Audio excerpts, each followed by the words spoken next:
வணக்கம். ஒரு சண்டையில ஜெயிக்கிறதுக்காக சம்பந்தமே இல்லாத அப்பாவிகளை தாக்கலாமா? இது ஒரு சாதாரண கேள்வியா இருக்கலாம். ஆனா 1980ல பிரிட்டன்ல நடந்த ஒரு எஃகு வேலை நிறுத்தம் இதே கேள்வியை தேசத்துல உச்ச நீதிமன்றம் வரைக்கும் கொண்டு போச்சு. தொழிற்சங்கங்களோட பவர் எவ்வளவு தூரம் போகலாம், சட்டத்தோட எல்லைகள் என்னன்னு சோதிச்சு பார்த்த ஒரு பரபரப்பான வழக்கு இது. வாங்க, அதை பத்தி தான் நாம இன்னைக்கு விரிவா பார்க்க போறோம். இந்த ஒரு கேள்விதான் இந்த முழு வழக்கின் அச்சாணியே. டுபோர்ட் ஸ்டீல்ஸ் வழக்குல பிரிட்டனோட உச்சநீதிமன்றம் இந்த சிக்கலான கேள்விக்கு தான் விடை தேடிச்சு. யோசிச்சு பாருங்க, ஒருத்தர் கூட உங்களுக்கு பிரச்சனைனா அதுக்காக சம்பந்தமே இல்லாத மூணாவது ஆளை தண்டிச்சு உங்க காரியத்தை சாதிக்க முடியுமா? இது சட்டப்படி செல்லுபடியாகுமா? இதுதான் அங்க நடந்த பெரிய விவாதம். சரி, முதல்ல அங்க என்ன சூழல் இருந்துச்சுன்னு புரிஞ்சுக்கலாம். 1979களோட கடைசியிலையும் 1980களோட ஆரம்பத்திலையும் பிரிட்டன்ல தொழில்துறை பதட்டங்கள் உச்சக்கட்டத்தில் இருந்துச்சு. ஒரு பெரிய மோதலுக்கான களம் தயாரா இருந்துச்சுன்னு சொல்லலாம். பிரச்சனை இங்கிருந்து தான் தொடங்குது. அரசாங்கத்தோட பிரிட்டிஷ் ஸ்டீல் நிறுவனத்துக்கும் தொழிற்சங்கத்துக்கும் நடந்த சம்பள பேச்சுவார்த்தை தோல்வியில முடிஞ்சிடுச்சு. உடனே தொழிற்சங்கம் ஒரு பெரிய வேலை நிறுத்தத்தை அறிவிச்சாங்க. ஆனா பல வாரங்கள் ஆகியும் அவங்க எதிர்பார்த்த எதுவும் நடக்கல. அரசாங்கத்துக்கு பெரிய அழுத்தம் எதுவும் உருவாகல. சொல்லப்போனா வேலை நிறுத்தம் கொஞ்சம் கொஞ்சமா நீர்த்து போயிட்டு இருந்துச்சு. இதனால தொழிற்சங்கம் ஒரு துணிச்சலான, ஆனா அதே சமயத்துல ரொம்பவே சர்ச்சைக்குரிய ஒரு புது பிளானை கையில எடுத்தாங்க. இந்த மோதலோட விதிகளை மொத்தமா மாத்தி போடக்கூடிய ஒரு முடிவு அது. அவங்களோட புது திட்டம் இதுதான். அரசாங்க நிறுவனத்துடனான சண்டையில கொஞ்சம் கூட சம்பந்தமே இல்லாத தனியார் எஃகு கம்பெனிகளையும் உள்ள இழுக்கிறது. இங்க கவனிக்க வேண்டிய விஷயம் என்னன்னா, இந்த தனியார் நிறுவனங்களுக்கும் அவங்களோட தொழிலாளர்களுக்கும் எந்த பிரச்சனையுமே இல்ல. இருந்தாலும் தொழிற்சங்கம் தன்னோட உறுப்பினர்களை அங்கேயும் வேலை நிறுத்தம் செய்ய சொன்னாங்க.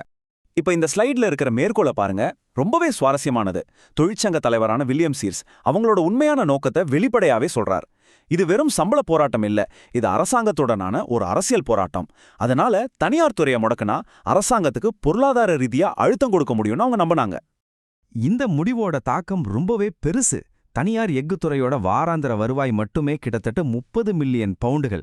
தங்களுக்கு சம்பந்தமே இல்லாத ஒரு சண்டைக்காக இவ்வளவு பெரிய நஷ்டத்தை சந்திக்க அவங்க தயாராகவே இல்லை. உடனே அவங்க நீதிமன்றத்துக்கு போய் இந்த வேலை நிறுத்தத்துக்கு தடை உத்தரவு கேட்டாங்க. இங்க இருந்துதான் இந்த சட்ட போராட்டம் ஒரு த்ரில்லர் படம் மாதிரி விறுவிறுப்பாகுது. வழக்கு கீழ் நீதிமன்றம், அப்புறம் மேல்முறையீட்டு நீதிமன்றம், கடைசியா தேசத்தின் உச்ச நீதிமன்றம்னு பயணிச்சுது. ஆச்சரியம் என்னன்னா, ஒவ்வொரு நீதிமன்றமும் இந்த பிரச்சனைக்கு ஒவ்வொரு விதமான தீர்வை கொடுத்துச்சு.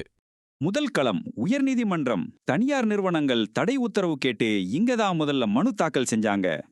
ஆனா இங்கதான் ஒரு ட்விஸ்ட். உயர்நீதிமன்றம் என்ன செஞ்சது தெரியுமா? தடை விதிக்க முடியாதுன்னு சொல்லிருச்சு. காரணம், மெக்ஷேன் அப்படின்னு ஒரு பழைய வழக்கு இருந்திருக்கு.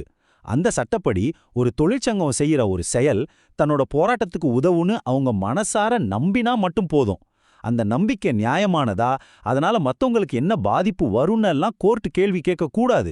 இதுக்கு பேர் தான் அகநிலை சோதனை, அதாவது சப்ஜெக்டிவ் டெஸ்ட். அதனால நீதிபதி சட்டப்படி என் கைகள் கட்டப்பட்டிருக்கு, நான் ஒன்னும் செய்ய முடியாதுன்னு சொல்லி வழக்க முடிச்சிட்டாரு. தனியார் நிறுவனங்கள் இதோட விடல. அவங்க உடனே மேல்முறையீட்டு நீதிமன்றத்துக்கு போனாங்க. அதுக்கு தலைமை தாங்கினது பிரிட்டனோட புகழ்பெற்ற நீதிபதிகள ஒருத்தர், லார்ட் டென்னிங். அவர் இந்த வழக்க முற்றிலும் ஒரு வேற கோணத்துல பார்த்தாரு. இந்த ஸ்லைடு 2 நீதிமன்றங்களோட பார்வையையும் தெளிவா ஒப்பிட்டு காட்டுது. உயர் நீதிமன்றம் இது ஒரே ஒரு தகராறு தான் சொன்னுச்சு. ஆனா லார்ட் டென்னிங் இல்ல, இங்க 2 தகராறு இருக்குன்னு சொன்னாரு. ஒன்னு தொழிற்சங்கத்துக்கும் பிஎஸ்சிக்கும் இடையிலான வர்த்தக தகராறு, இன்னொன்னு தொழிற்சங்கத்துக்கும் அரசாங்கத்துக்கும் இடையிலான அரசியல் தகராறு.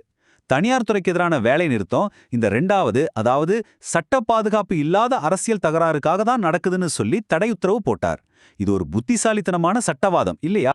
இப்போ இந்த வழக்கு தேசத்தோட உச்சபட்ச நீதிமன்றமான பிரபுக்கள் சபைக்கு, அதாவது ஹவுஸ் ஆஃப் லார்ட்ஸ்க்கு போகுது. இறுதி தீர்ப்பு இங்கதான் எழுதப்பட இருந்துச்சு. பிரிட்டனோட சட்ட வரலாற்றிலேயே இது ஒரு முக்கியமான தருணம். இறுதி தீர்ப்பை புரிஞ்சுக்கிறதுக்கு இந்த அகநிலை சோதனை அப்படிங்கிற கான்செப்டை இன்னொரு தடவை பார்க்கலாம். சுருக்கமா சொன்னா, உங்க நோக்கம் நேர்மையா இருந்தா போதும், உங்க செயலால அப்பாவிகள் பாதிக்கப்பட்டாலும் சரி, பொருளாதாரம் முடங்கினாலும் சரி, அது சரியா தப்பான்னு சட்டம் கேட்காது. இதுதான் அன்னைக்கு இருந்த சட்ட நிலைமை. பிரபுக்கள் சபை இந்த ஒரு விஷயத்துல மட்டும்தான் கவனம் செலுத்துச்சு. எல்லாரும் எதிர்பார்த்ததுக்கு நேர் மாறா தேசத்தின் உச்ச நீதிமன்றம் தொழிற்சங்கத்துக்கு ஆதரவா தீர்ப்பளிச்சிடுச்சு. லார்டு டென்னிங்கோட தடை உத்தரவு ரத்து செய்யப்பட்டுச்சு. சம்பந்தமே இல்லாத தனியார் துறைக்கு எதிரான வேலை நிறுத்தம் சட்டப்படி செல்லும்னு அறிவிச்சாங்க. இந்த தீர்ப்பு நாடு முழுக்க பெரிய அதிர்வலைகளை ஏற்படுத்திச்சு. பிரபுக்கள் சபையோட வாதம் ரொம்பவே நேரடியானது. அவங்க சொன்னாங்க, பாருங்க, பார்லிமெண்ட் போட்ட சட்டம் ரொம்ப தெளிவா இருக்கு. அகநிலை சோதனை தான் விதி. மேல்முறையீட்டு நீதிமன்றம் சட்டத்தை வளைக்க முயற்சி செஞ்சிருக்கு. தொழிற்சங்கம் தனியார் துறையை தாக்குறது தங்களோட அசல் போராட்டத்துக்கு உதவுன்னு நேர்மையா நம்புறாங்க. அதனால சட்டம் அவங்களுக்கு பாதுகாப்பு கொடுக்குது. அவ்வளவுதான் விஷயம். இந்த தீர்ப்பு வெறும் வேலை நிறுத்தத்தை பத்தினது மட்டும் இல்ல. இது சட்டம், நீதிபதிகளோட அதிகாரம், அப்புறம் பார்லிமெண்டோட பங்குன்னு பல ஆழமான அரசியலமைப்பு பாடங்களை நமக்கு கத்துக் கொடுக்குது. ஒரு சட்டம் சமூகத்துக்கு பெரிய பாதிப்பை ஏற்படுத்தும்னு தெரிஞ்சா ஒரு நீதிபதி என்ன செய்யணும்? சட்டத்துல என்ன இருக்கோ அதை அப்படியே பின்பற்றணுமா, இல்ல சமூக நலனுக்காக அதை கொஞ்சம் திருத்தி விளக்கணுமா? இந்த கேள்விக்கு நீதிபதி லார்ட் டிப்லாக் ஒரு பவர்ஃபுல்லான பதில கொடுத்தாரு. இந்த மேற்கோள் பிரிட்டிஷ் அரசியலமைப்போட அஸ்திவாரத்தையே விளக்குது. லார்ட் டிப்லாக் என்ன சொல்றாருன்னா, பாருங்க, சட்டங்களை உருமாக்குறது பார்லிமெண்டோட வேலை. அதை விளக்கி சொல்றது மட்டும்தான் நீதிபதியோட வேலை. ஒருவேளை அந்த சட்டம் தப்பா இருக்கு, இது அநியாயம், இதனால மோசமான விளைவுகள் வரும்னு ஒரு ஜட்ஜுக்கு தோணுனா கூட அதை மாத்துற அதிகாரம் அவருக்கு கிடையாது. பார்லிமெண்ட் என்ன எழுதி வச்சிருக்கோ அதை அப்படியே செயல்படுத்துறது தான் அவரோட கடமை. எவ்வளவு தெளிவா சொல்லியிருக்கார் பார். ஆக இதிலேந்து நாம எடுத்துக்க வேண்டிய முக்கியமான பாடம் இதுதான். நீதிபதிகள் சட்டத்தோட காவலர்கள் மட்டும்தான், அதை உருவாக்குறவங்க இல்ல. ஒரு சட்டத்தோட விளைவுகள் மோசமா இருந்தா அதை சரி செய்ய வேண்டிய பொறுப்பு சட்டத்தை இயற்றின பார்லிமெண்ட்டுக்கு தான் இருக்கு, நீதிமன்றங்களுக்கு இல்ல. கடைசியா இந்த வழக்கு நம்ம முன்னாடி வைக்கிற கேள்வி இதுதான். ஒரு சட்டம் சமுதாயத்துக்கு பேரழிவை உண்டாக்கும்போது அதை சரி செய்யும் பொறுப்பு யாருக்கு இருக்கு? சட்டத்தோட ஓட்டைகள் அடைக்க நீதிபதிகள் முன்வரணுமா, இல்ல அந்த பொறுப்பை நம்ம தேர்ந்தெடுத்த அரசியல்வாதிகளுக்கிட்டயே விட்டுடணுமா? இது இன்னைக்கு வரைக்கும் தொடர்ற ஒரு முக்கியமான விவாதம்.